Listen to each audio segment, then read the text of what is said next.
How has it come to this? Look at mother, his mother, standing watching her son die, a condemned man. I'm only glad that father isn't around to see this. At least one of his friends is there with her. They wouldn't let me in, even though I'm his brother.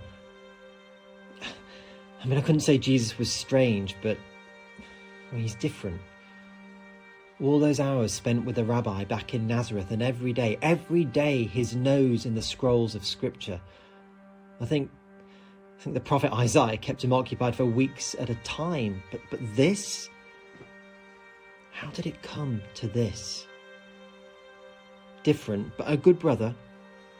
Abba said he was the best apprentice he'd ever had, a first-class carpenter. What a pointless waste.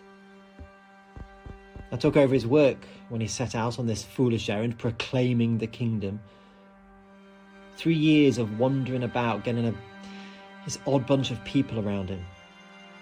It'd be unbelievable if it wasn't happening in front of my eyes.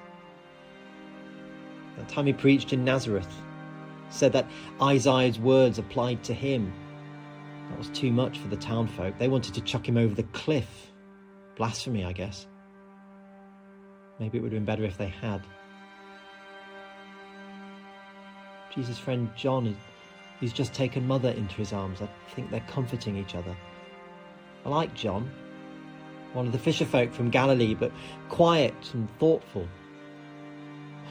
And Jesus is speaking. I've got to get closer, but please just let me through. He's my brother, please. I don't understand. He's talking calmly. He's telling mother to treat John as her son and John to see her as his mother. But he's so calm. Even the soldiers are a bit surprised, and they've seen everything. They've shared his clothes. They're saying he asked for them to be forgiven for hurting him. Now he's reciting something, one of the Psalms, I think. But he ought to be shouting out in pain and anger. I mean, he hasn't done anything to deserve this. How the council got this verdict, I do not know. He's certainly no threat to the emperor. What's that Pilate had put up there? King of the Jews? But Herod doesn't like that. He did talk about the kingdom all the time, but I never saw it as anything to do with Rome, or Herod for that matter. More a kingdom of the mind, a way of thinking and living. Jesus, what have you done?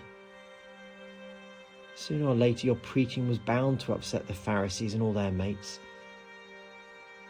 You did talk about turning the other cheek, about giving away your shirt, about how the poor will be blessed, the prisoners set free, the mourners comforted. See, I do remember some of your sermons that I heard as I grew up.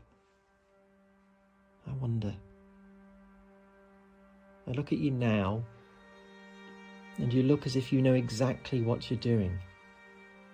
Yes, you're in pain, and you'll die a slow and vicious death, and there's nothing I can do to help you, but I can hear your words in my mind, those great days near the lake when the thousands saw you and adored you.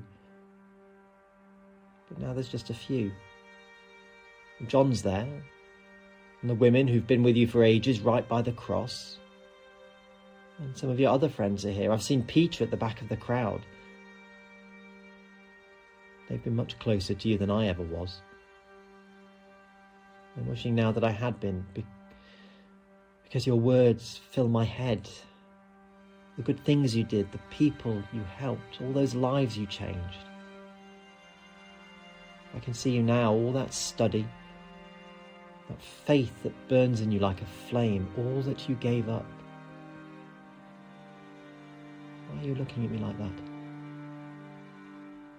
Oh, Jesus, is it too late for me? Can you change my life even at this late stage? It's over. Thanks be to God. His suffering has ended. I must get to Mother.